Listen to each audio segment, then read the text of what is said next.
Welcome back. This is week 6 lecture. Even though it's not a lecture, this is a history workshop or a history lab with the focus being on writing exams. Now, writing exams are a skill. There is no lab report due for this history lab because the first midterm is due the end of this week. So the end of week 6, you need to submit your first midterm. And this history lab is designed to help with that, also acting in some ways as a review session for the first midterm. Now, this is the third history lab that we've had thus far. So in some ways, the course is front-loaded with history labs, with the first being on lecture notes and the importance of taking good lecture notes and how to go about doing that, with the second then being on timelines and finding meaning. And those two workshops focus on skills needed to produce a good exam, which is what this is focused on, which then will result in your exam at the end of this week. This is the only lecture for this week, so this week is dedicated to the first midterm. Now, how do we go about it? What do we do as we are getting ready for the first exam? How do we go about writing the question? Now, I have up there the PowerPoint with a number of issues, analyzing the question and argument. We will look at this as we go through because the whole point of the exam, the purpose of the exam, is not asking you to come up with the right answer. I think I've addressed this previously and certainly in the introduction to the course. It is to assess how well you've learned the course material and then can apply that to the problem given you. So the question is a problem. And one of the things you will need to do is to analyze what is that problem. This is not simply asking for information. This is asking for analysis and application. When we approach this, you should say, okay, how do I go about approaching this? You start by analyzing the question. That's the first thing you should do. So I'm just going to go through with you the question that is given you that you are required to deal with in your midterm. So get this up here without hopefully not cutting myself off and having to start again. The exam consists of one essay question, but I'm not going to go over that because you know that already or should.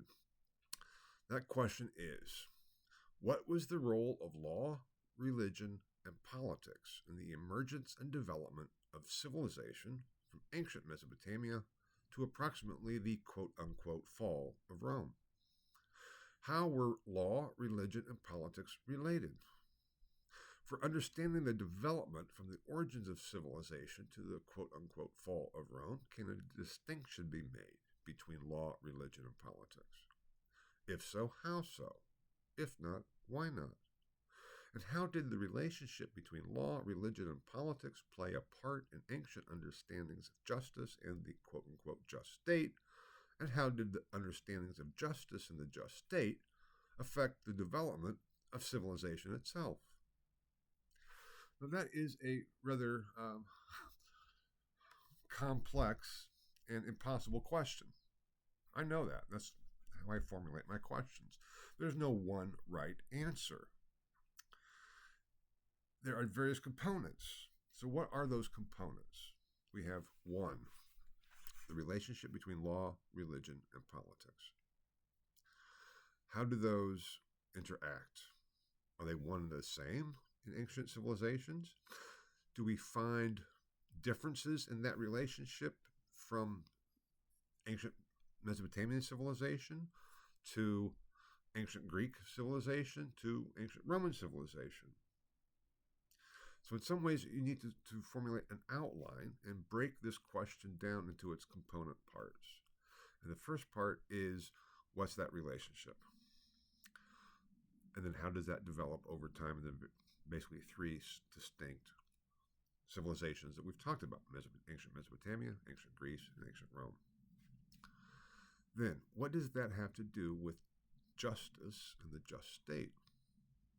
So once we have this definition or understanding of the development of religion, politics, and law, how is that related to concepts of justice? Now, if I am correct in my memory, um, neither the textbook nor in the lectures nor in the sources assigned for the readings or discussed about or whatever, is there an explicit definition of the just state and justice for ancient Mesopotamia. We do have that with Greece with Plato's Republic. Now, Plato's Republic, as I hope you know, is assigned for the term paper. It is not on the syllabus in terms of, you should have read this in week 3 or whatever it was that I talked about ancient Greece. This should be a course-long project in terms of the term paper. So in some ways, you should be reading Plato and have been reading Plato all along. If you have been, if you've completed Plato, great. Then you can talk about Plato a lot in terms of Greece. If not, you can base it on your lectures. Whether or not you can demonstrate in your exam that you have read Plato's Republic is not part of the evaluation or the grading of your exam, if that makes sense. That is assessed by the term paper. But certainly I talked about Plato's Republic and Plato's concept of justice in the lectures on Greece, Greek identity, and so. So that is an explicit statement. Now, with the Romans, based on the course material, likewise, we don't really have an explicit discussion of justice or the just state. We have the development of Roman Republic. We have the development of the emergence of empire, and we have Virgil's Aeneid that I talked about, that was not assigned, but I talked about in terms of pious Aeneas and how that played into this concept of the Augustan Revolution and the myth of the eternal Rome, the emergence of the myth of Rome. And then how was that related to the Christianization of Rome, and how concepts of justice changed with Christianization. And here I talked about in the lectures Augustine and his City of God, and what true justice was for Augustine. And then how did those transforming ideas affect then the whole development of Western civilization up until that point? And you can still say that's kind of too broad and too amorphous. Make it specific and concrete. Outline, detail, do it in sections. So the whole point of this question is to offer you the opportunity to demonstrate what you know. If you break down the question into its component parts, hit the main thesis, and support that with evidence from the course material, that's what the exam is about and what it's getting at. And how you go about doing that will determine the grade you get on your midterm, which of course is in some ways a practice for the final exam, which is the whole goal of the course. But let's not go that far. But let's just let's provide in context. Let's focus then on the task at hand. I would strongly recommend writing down, if you want to do it on your computer, you can do that too, but writing down an outline. The major part of the question is, what is the role between religion, law, and politics, and how does that relate to justice, and how does justice relate to the development of civilization? We have the Code of Hammurabi that I talked about from ancient Mesopotamia. We have the Epic of Gilgamesh from ancient Mesopotamia, which talked about the just ruler, what makes for a good ruler. That is part of this whole concept. You don't have to say there was no concept of justice until Plato talks about it. That's not the case at all. The issue is, where do we see that? And what's the evidence for our discerning and abstracting from the course material those ideas? What can we say about ancient Mesopotamia based on the course material? What can we say about ancient Greece based on the course material and Rome, development of Rome? Now, obviously, there's no way you can include everything. I think the page stipulation as a minimum is 4 to 6 pages. There's no maximum limit, so don't feel constrained that you have to put all of this into 4 or 5 pages. If you want to write 20 pages, that is fine. You're not going to be able to write 200 pages, I don't think. If you did and they're all good, it'd be fantastic. But I don't expect anything like that. So the whole point is you can't be comprehensive. You have to select. You have to analyze the material and say, what is most important? How do I get through this? What do I bring from the course material, the lectures and the textbook and the readings, to apply to this problem?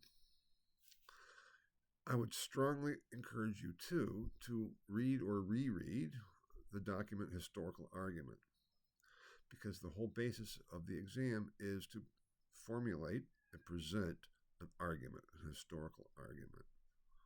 The case given to you is the question or the problem, and your evidence is the course material.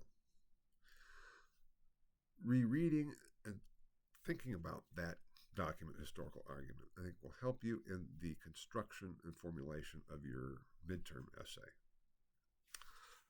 Let's see. Now I'm just going back here. Analyze the question, go through it, and then what you need to do then too, as you're analyzing the question, is apply your lecture notes and the notes on your readings and the textbook to the outline. Can gather the evidence. What evidence are you going to use to make the point for ancient Mesopotamia, ancient Greece, and ancient Rome, to the fall of Rome, quote unquote, fall of Rome? If you ask why is fall in quotation marks, just say refer back to the lecture of week 5, lecture 2. Because as I argued there, Rome never really did fall. That was a construct of Edward Gibbon, but I've already talked about that. So you can relate evidence to the chronological development. Once you have those component parts of the question covered, then you need to focus on the outline, the structure, and then presenting your evidence. That's where the timeline comes in, talking about the timelines from the previous workshop. Make a timeline, because this question is getting at historical development, which is over time, which can be illustrated with a timeline. Now, what do we do with the evidence? Because there's a lot of it. And if we look at what the evidence is, you can't include everything. And here I have analyzed the question. This is all under argument, and evidence is number 4 point. The issue is this is not an opinion paper, because I have to address that, because that's point 3 on the PowerPoint slide, and then evidence is point 4. And with the centered presentation, I was looking at it as being sub-points to argument, not opinion, which is fine. That's neither here nor there. The issue is with opinion. This is not what I'm not asking you what do you think about it. I'm not asking you what do you feel about it. I'll come back to this in terms of the tricks involved in writing a good exam. Do not use phrases. I think, I believe, I feel. Those undermine your argument. Just think of it in this sense. If you are an attorney, a lawyer, presenting a case to a judge, and if you go before the judge and you say, Your Honor, I think my client is innocent. I believe he didn't do what he's charged with. And I feel that he should be pronounced innocent. What's the judge going to say? Prove it. It doesn't matter what you think or feel or believe. You need to prove your case based on the analysis of the course material. That does not mean that that analysis and argument is the one right answer. Because a question such as this, I already said, there is no right answer or wrong answer. That's what historians do. We don't try to come up with the right answer that explains everything. We are looking for understanding. And understanding, how do we come to an understanding? And what that is based on is a difficult process. And it's a philosophical process, which I'm not going to go into the whole philosophy of understanding. But it is a complex, difficult endeavor that is not simply reducible to a formula. Understanding is really when the light bulb comes on, aha, I get it, I see. That's what we want. The problem is that is not quantifiable. That is not possible to say if you do A and plus B and then plus C, you'll get D, understanding. It's not saying that. It's not saying what is the information that is required. Information is very important and very necessary to the question, but that's not what it's really getting at. The argument is important, and I'll talk more about that when I talk about tricks in terms of formulating an argument, just in terms of writing it or presenting it orally. Don't say, I think, I believe, I feel. That undermines your position. That undermines your argument. So if you find yourself writing those things, and this gets back to the other point, proofread, go back and rewrite those phrases. Get rid of them and rewrite them. That will strengthen your overall essay. But the evidence is, as I said, overwhelming. It is, everything that has been presented in lectures, everything that's been assigned to read in the textbook, and you need to formulate that and apply that to the given problem. Now, how do you go about doing that? Well, your lecture notes are one. Go back and make that outline to see what applies, and then think, okay, what else is there that I can easily bring in? And this gets into the tricks and strategies as well. But for example, the question does not ask anything about Egypt or other ancient civilizations. Can you bring those issues in? Yes, you can, in terms of comparing and contrasting, in terms of supplementing an argument. And to do so, you can use parenthetical statements. For example, we find the role of law, religion, and politics in ancient Mesopotamia being combined and culminating in the view of kingship, as we can see with the Code of Hammurabi and in the Epic of Gilgamesh. This is similar to how it was conceived in ancient Egypt, as it all combined to the pharaoh, parentheses, beginning with the old dynasty, get dates, blah, blah, blah, blah, blah, and then get back to the focus, which is ancient Mesopotamia. So you can relate everything. So if you make this outline and then the evidence you want to present, then you can say, okay, where does this fit in with other aspects? That will just strengthen your overall argument, and it will demonstrate your understanding and taking into account even more of the course material, because the basis of my grading your essays will be how well do you apply the course material, everything that's been assigned, the lectures and textbooks and readings, to the problem. How do you select? What do you choose to bring to answer the question, and how effective is your argument? That's the basis for this. You can say, wait a minute, that sounds like a philosophy course rather than a history course. No, that's exactly what historians do. We argue about interpreting and understanding the evidence that exists that signifies that which does not exist, because we can't talk about, what did Hammurabi really think and feel. We can't talk about that. We can't say this is what Hammurabi was doing and why. We can't say that. We can argue about the meaning of it for our understanding of the development of ancient Mesopotamian society, and therefore the development of civilization thereafter. So here too, in terms of beginning your essay, you could say we're looking at ancient Mesopotamian society, which is essentially where civilization arose, approximately 4000 BCE in Sumer, and go from there. Parentheses, with the possible exception of Çatalhöyük. I mean, you can make these, you get everything in, pack it into a statement that is focused on still presenting an argument for this problem. The better you do that, the better your essay will be, because it will say, whoa. Now, you don't have to do everything. You can't do everything. But think of first getting that main line together, the outline. Religion, law, and politics. How does it relate to justice? Ancient Mesopotamia, ancient Greece, Rome. Once you have that outline, then kind of add on the side connections and how they apply. The more you can do that, the more you can bring in to show that you understood and can use and apply from the course material, the better your grade will be. I hope this makes some sense. That's the idea of this is not to overwhelm you, but to help you get through this, to give you a structure. So just as writing out a timeline for yourself, which I said, write it out and write it out horizontally, I think is so important to learn material. So for your exam is writing an outline. That is one of the skills that goes into writing a good exam.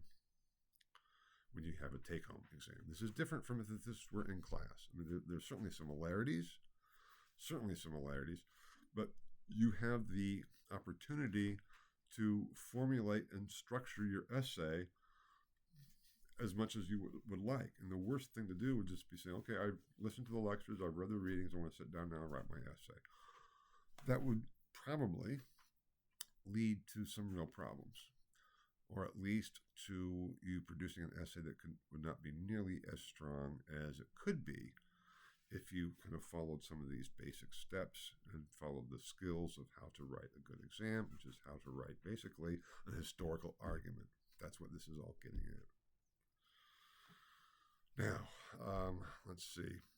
One of the things in terms of the analysis too, I mentioned the course material and the evidence that there can be contradictions. I said if there's contradictions between the textbook and the lectures, you should follow the lectures. There is one very clear error in the textbook that you should know about, just probably more than one, but one, and that is the textbook claims that Augustine was born in Carthage. He was not born in Carthage. He was born in Tagasta. So how do you handle this? Either you can just ignore what the textbook says and say, Augustine was born in Tagasta. He taught in Carthage. Went to school in Carthage. He taught in Carthage. Or you could point to the contradiction. But you should know that I'm right about this. Now, you could say, well, why did the textbook get it wrong? Well, I'm not sure. I can see one possible reason being that Carthage had been talked about in terms of the Punic Wars in Rome. Students, by the time they get to the discussion of Augustine, which is very brief in the textbook, should have some concept of Carthage. It's in North Africa, blah, blah, blah, blah, blah. And then it was close enough to Tagasta not to really worry about it. So they could have just said born in North Africa. That's what, if they wanted it to be that way, that's what they should have said. But he wasn't born in Carthage. He grew up and was born. There's even a journal called the Tagastan. Tagasta is not a well-known name, and it's called something else now, just like Hippo is called something else now. So it is a convenience. It's not a major point. If you write in your exam that that Augustine was born in Carthage and don't mention this point in the lectures, what that says to me is you ignored the lectures. Even if there are other places in your exam that you demonstrate that you did take the lectures into account, at least in part, it says you ignored the lectures on that. So anyway, that's how this functions. It's would not be a huge mistake, but it would be a significant one, if that makes sense. You can say, well, how many points would be taken up? I don't grade, but based on quantification. It would depend on the rest of the exam and what other evidence you present for taking the lectures into account. If you do not take the lectures into account, and if you do not demonstrate that you have taken the lectures into account, that will negatively affect your grade significantly, because the lectures are approximately 50% of the course material. So if you ignore 50% of the course material and the exam is based on the course material, the highest score you could get would be 50 out of 100, or 10 out of 20 for this exam, because it's worth 20 points. And that would mean that you got a perfect score on the textbook, which no one really can get unless you just repeat the textbook. And so it's going to negatively affect your grade significantly. You need to demonstrate that you're understanding both of the textbook and of the lectures. To do that, the easiest way is by citing them. As Professor Sack said in the lecture for week 2, blah, blah, blah, blah, blah. And you could either then cite the oral lecture, or you could cite the written lecture. Lecture for week 2, I forget what that was, ancient Mesopotamia or emergence of civilization, page 3 or whatever. Same with the textbook. Textbook, as Kagan Osmond Turner, or as just the Western Heritage says, on page 25, in parentheses there. You don't need to include footnotes unless you cite material not part of the course material. And I would strongly encourage you not to do so, because there's plenty of information and plenty of material assigned in this course between the textbook and the lectures, that there's no need to go to outside material to look things up, to Google things, blah, blah, blah, blah, blah. Another aspect of that is with dates. I think I may have already addressed this, but the textbook gives dates, I give dates. Now, with the oral lectures, if I throw out a date, I could get it wrong. And so, in that sense, from the oral lectures on dating something specific, I would say follow the textbook rather than the oral lectures. But the written lectures, I would like to think anyway that I've confirmed those dates, at least for myself. But there, too, is no specific dating for some of these things, because it's so long in the past and the evidence is so sparse. When was the first city? When did civilizations arrive? When did writing develop? So if, I forget what it says, I think the textbook says around 3500 or 32 or 3500, and I think I say around 4000 BCE. Fine, that's not the big point. The point is not that one is right and one is wrong. But if you say around 3800 BCE, I'm going to say, what? Where's that coming from? Because that is not from the textbook. It's not from the lectures. And if there is an issue like that, you don't simply come up with the average, if that makes sense. You can point to the various, the scope of dating. You can point to the one, or you can point to the other. That is something to keep in mind. So don't use outside material, because even if you did, that's okay. You're not going to be knocked off if you use material not part of the course material, but it's not going to be part of your grade. The most it could do would be supplement the grading of your exam based on the course material, either positively or negatively. So focus on the course material. Apply that to the question. Let's see now. That was with that. The evidence. The more you can bring in, the better. The more pieces you can bring in, the better. And that's why I say have that outline in terms of the structure, and then where you bring in other pieces of information in parenthetical statements. That is how you get in everything. You don't have to say, okay, I'm going to talk about the Akkadian Empire under Sargon, and then I'm going to include the Egyptian developments in Egypt, and then I'm going to bring in the Persian Empire. All separate. You can relate it all to that single line. Get the single line set first. The single line, what am I talking about? Ancient Mesopotamia, ancient Greece, ancient Rome, from the origins of Rome through the end of the Republic. That also entails including the rise of Christianity. So how does all of these things together relate to the role of law, religion, and politics, and how does that role of religion, law, and politics relate to concepts of justice, And how does justice affect the development of Western civilization? It's getting at the idea of what is in their heads and what effect do those ideas and beliefs have on their actions. How does it go about it? If you believe one thing, that's going to affect how you act differently than if you believe a very different thing. How do we analyze those beliefs? And again, historians cannot determine the truth value of beliefs. What we can do is look at how beliefs affect actions and developments, regardless of whether they're quote unquote true or not. By now you may be saying, oh my God, this is so much. How am I ever going to be able to do this? That's understandable. Focus on what you can do, not on what you can't.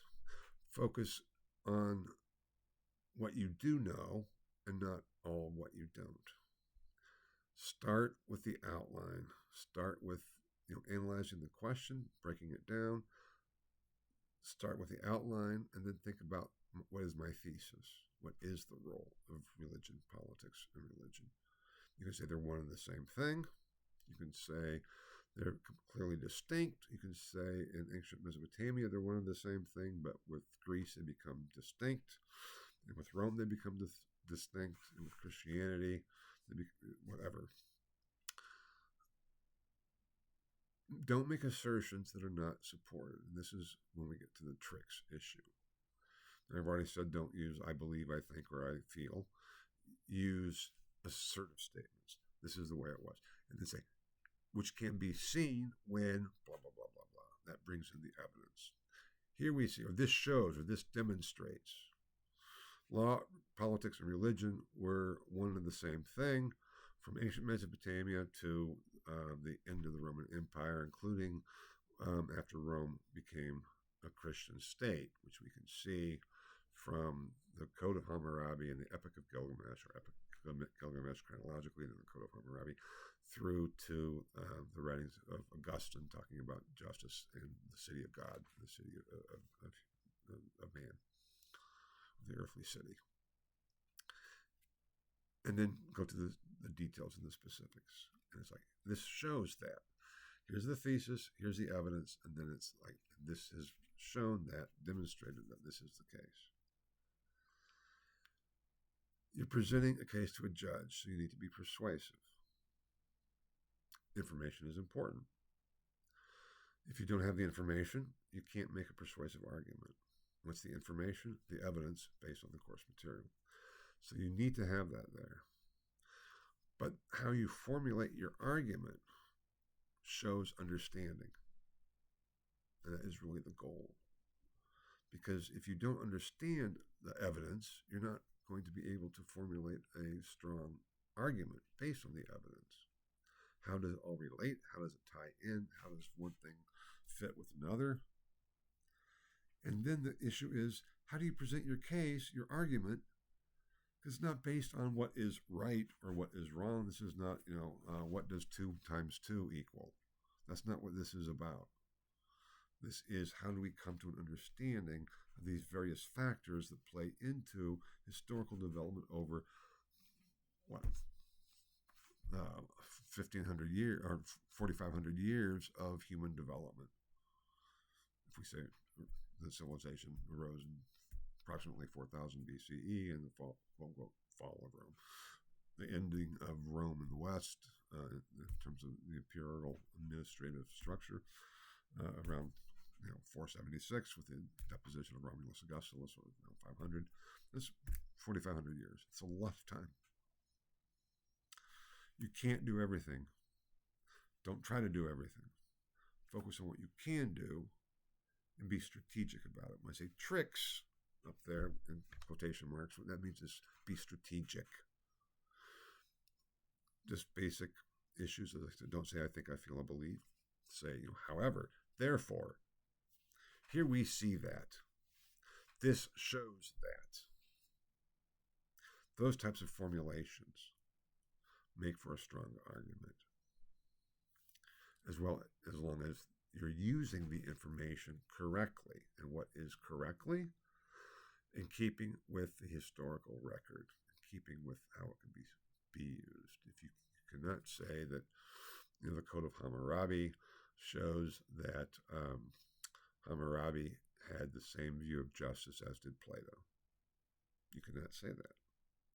But if you say, in the Code of Hammurabi, we see this hierarchy of punishments for crimes, and we see Hammurabi portraying himself as ruling for the gods to defend the poor, and that is not completely divorced from or separate from what we find then much later, some 1,000 years later, 1,200 years later, with Plato's Republic, when Plato is arguing for a hierarchy based on the allegory of metals and the allegory of the cave. Then you can make a connection and a parallel. But you have to make that and make it work to demonstrate it. You just can't throw it out there and assert it. You can throw out and assert simply dates, basic statements of quote-unquote fact. Epic of Gilgamesh, dated approximately 2350, whatever. Sargon, dated 23. You can throw those things out. But when you start making connections, they have to be valid based on the totality of the evidence. So construct your line, your chronological line, your outline for your essay. Bring in the evidence. Bring in then connecting information from the course material. Formulate your argument, and then at the end, write a conclusion. And the conclusion is important too. It's called the peroration rhetorically, where you sum up what you've done. It's like summary arguments in trials. That is your conclusion. You go over briefly what you proved and shown, and how that relates to your argument to make your case for your case on the case given to you is the question itself. That's how I go about doing this. So first, formulate the relationships between law, politics, and religion, how that relates to justice in ancient Mesopotamia, ancient Greece, ancient Rome. Make that structure, outline, then start adding evidence for the case that you are going to be arguing, and then add in other supplementary material from the course material, not outside, from the course material for comparison. And then make sure that you conclude by summing it all up of what you've done to what you've shown. Therefore, based on the above, we see that the role of religion, politics, and law in ancient civilizations from Mesopotamia to the so-called fall of Rome was one and the same thing, all based on the concept of justice, because the relationship between law, politics, and religion was itself the concept of justice and the just state, how those related. Now, I'm not saying, oh, that's the answer. I'm not saying that. You can do with this question what you want, providing that it can be supported based on the evidence. But the conclusion is important. Sometimes students submit an exam and they do a great job, and they just don't have a conclusion. Now, on a Blue Book exam in class, you're running out of time. There's no time limit for this. So there's no quote-unquote reason not to have a conclusion. So make sure you have that there too, because that is the last impression you leave with the reader. But then, once you've written your conclusion, before you hit submit, take a deep breath and proofread it. Go back, look at these elements of writing an argument, because that's, again, the skills for this, for the workshop, is actually writing an argument, writing an historical argument. Because that is what the midterm is asking you to do. That is what the second midterm is asking you to do. That is what the term paper is asking you to do. And that is what the final exam is asking you to do. Just with different formulations of the problem or the case that is given to you and the scope of it. So, I hope that helps. But proofread just to go over it. If you find typos, correct those. If you find things, I shouldn't have said it that way. I should have said this. Or if you said, I can also then add this here. Go over it. Proofread and go over it. So when I say proofread, I'm not simply saying look for typos or grammatical errors. I'm saying go over your entire essay to make sure it is stating what you are intending to state and making the case that you were intending to case, and so revise. In some ways, the proofreading is the same as revising your first draft. And then you submit.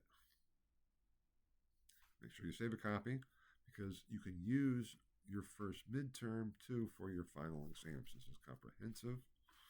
I'll talk about that when we get to the final. Obviously, I would hope in revised form based on the feedback that you'll receive and or discussions with me about it, but that's for getting ready for the final exam. But I hope this has helped.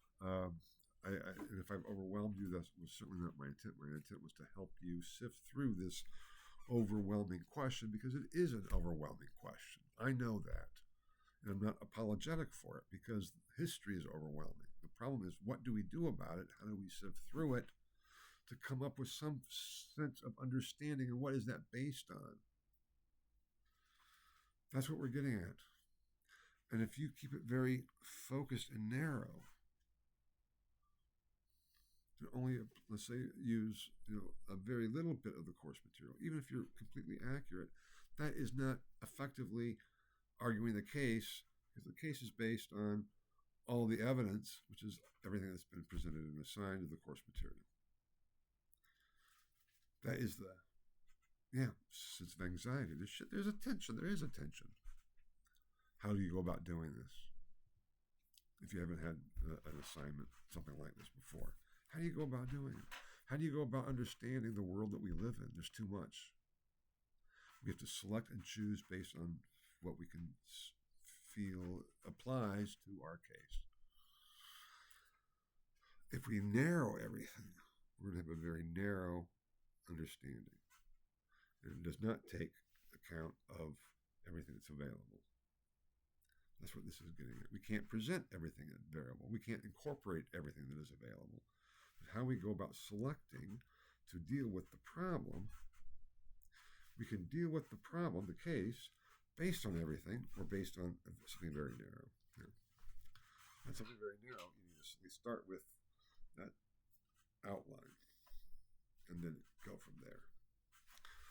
Okay, I'll leave it at that because I don't want to add anything on. But this is, in some ways, your first major assessment. You've had the quiz.